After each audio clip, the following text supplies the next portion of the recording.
Olá, eu me chamo Leandro Reis, sou entusiasta da leitura e do desenvolvimento pessoal, estudante de programação neurolinguística e possivelmente seu futuro consultor de autocuidado emocional.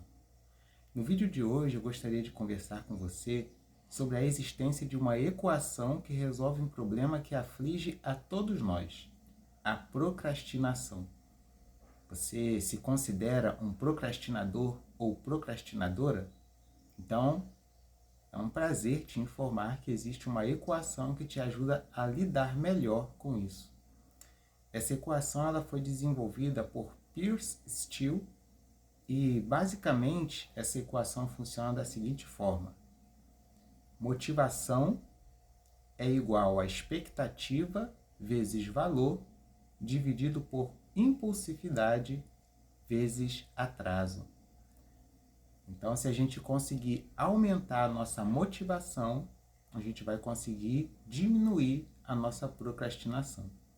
Vamos então pegar cada fator desses, identificar o que eles significam, e aí depois disso, basta você fazer a conta da melhor maneira possível para você, do jeito que funcione para você. Então, expectativa é o quanto você acredita que vai conseguir fazer aquela tarefa. Se você se sente confiante, se você se sente preparado, se você já está acostumado, se você tem facilidade, sabe fazer, a sua motivação vai lá em cima. Agora, quando você não tem nada disso, a sua motivação ela cai. Por exemplo, se você achar que vai tirar 10 numa prova, você vai ficar mais animado para estudar. Mas se você acha que vai tirar 0, você vai começar a ter preguiça de estudar para essa prova. O segundo fator é o valor de uma tarefa. É quanto a tarefa ela é importante ou gostosa para você.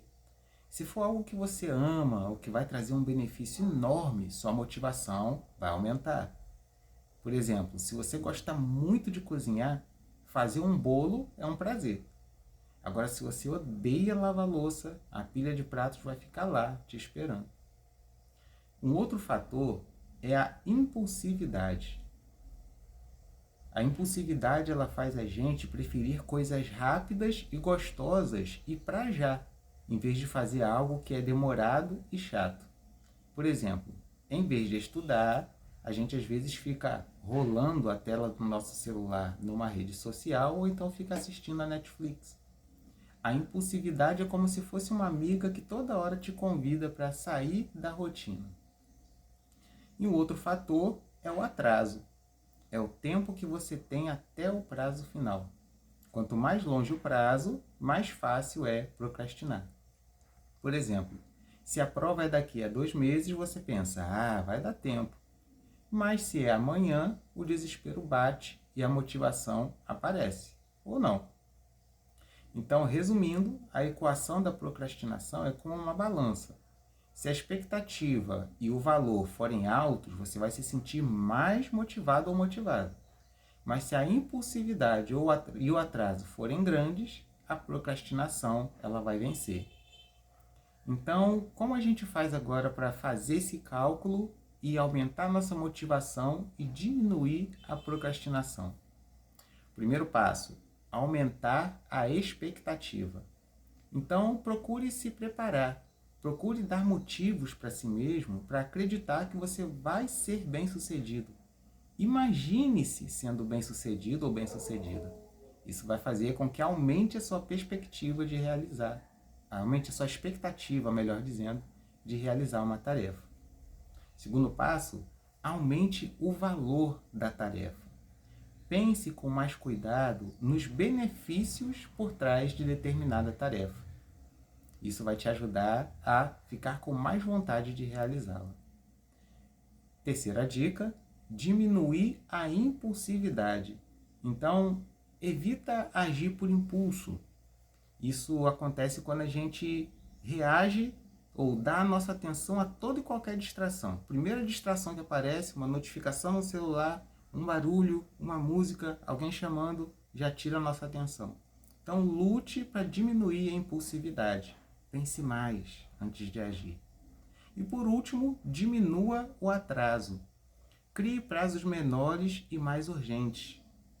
Então, se a gente pensa que uma determinada tarefa a gente só vai precisar fazer daqui a um mês, que tal ir dividindo o que você vai fazer a cada semana? E depois de dividir o que você vai fazer a cada semana, divida o que vai fazer a cada dia.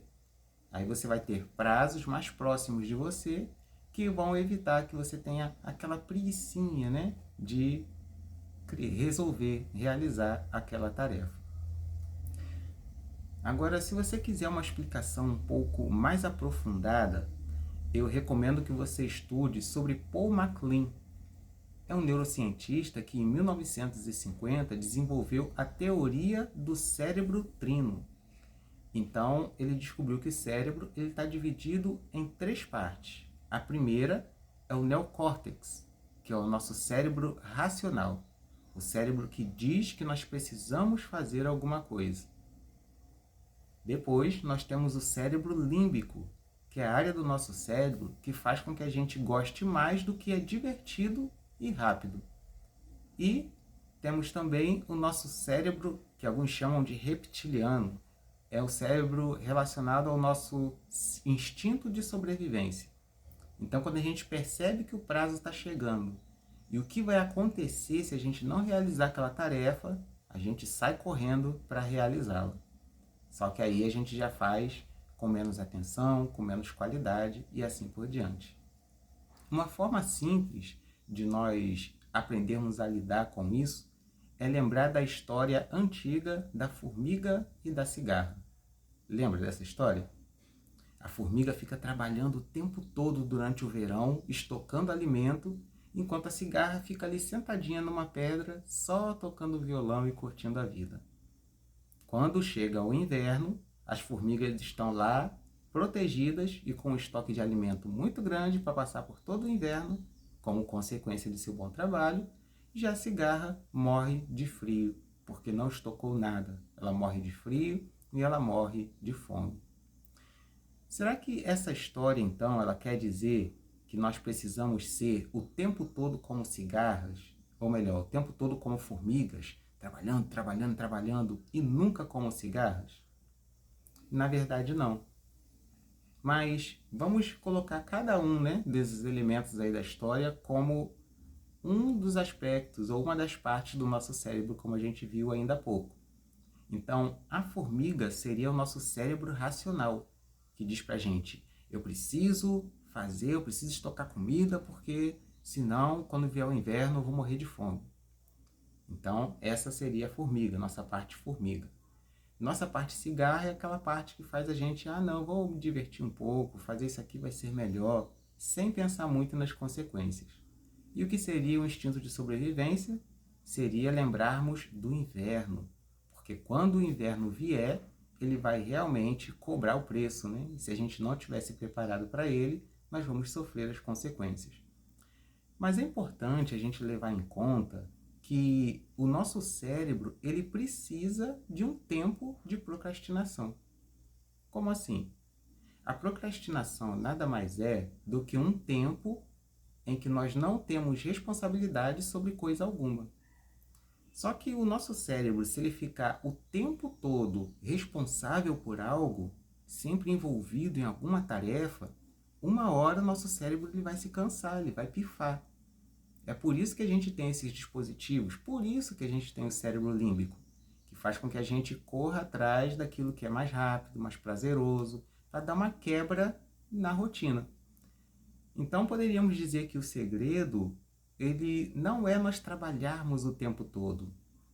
E a procrastinação também não é por si só um monstro. O segredo é conseguirmos equilibrar essa balança. Então, procrastinar, como é um momento sem responsabilidade sobre coisa alguma, ela pode também ter um lugar, desde que ela venha depois que a gente fez o que é preciso ser feito. Então, nós podemos tanto ser formigas como ser cigarras. Podemos ser formigas fazendo o que precisamos fazer para a nossa sobrevivência, mas também podemos tirar um tempo para sermos cigarras, procrastinar, ficar um tempo sem responsabilidade sobre coisa alguma. E, na verdade, quando a gente consegue gerenciar isso, a gente consegue até ter mais vontade de realizar as nossas tarefas. Porque a gente sabe que depois da realização da tarefa vai vir a recompensa, o nosso tempo para procrastinar. Mas precisamos fazer um favor a nós mesmos. Quando a gente for procrastinar, a gente vai fazer isso com a consciência tranquila. Porque procrastinar com a consciência pesada também não é saudável. Eu estou lá no meu tempo de descanso, estou lá curtindo a minha vida, tranquilo, mas pensando, poxa, eu deveria estar fazendo isso, ou aquilo outro. Aí o momento de procrastinação ele não vai cumprir o seu real papel de aliviar o nosso cérebro.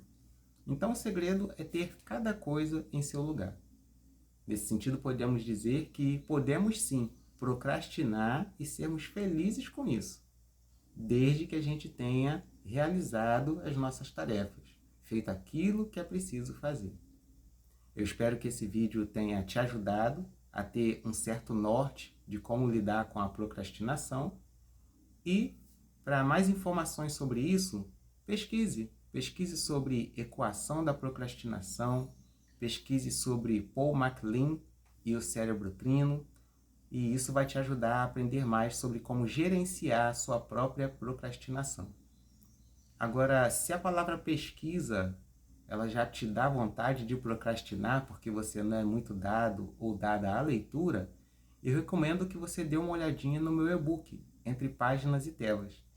Ele foi desenvolvido com o objetivo de ajudar a pessoa que tem dificuldade com leitura a aprender a gostar de ler, até trazer aquilo para sua zona de conforto, ler por prazer e aprender cada vez mais a respeito disso. É importante a gente criar esses hábitos de leitura para que possa aumentar o nosso desenvolvimento pessoal. Só que para a gente se desenvolver, primeiro a gente precisa se conhecer. E quando a gente se conhece, a gente se cuida melhor. E aí eu aproveito para sempre lembrar que viver é menos complicado quando praticamos o autocuidado. Um forte abraço, obrigado pela sua atenção e até o próximo vídeo.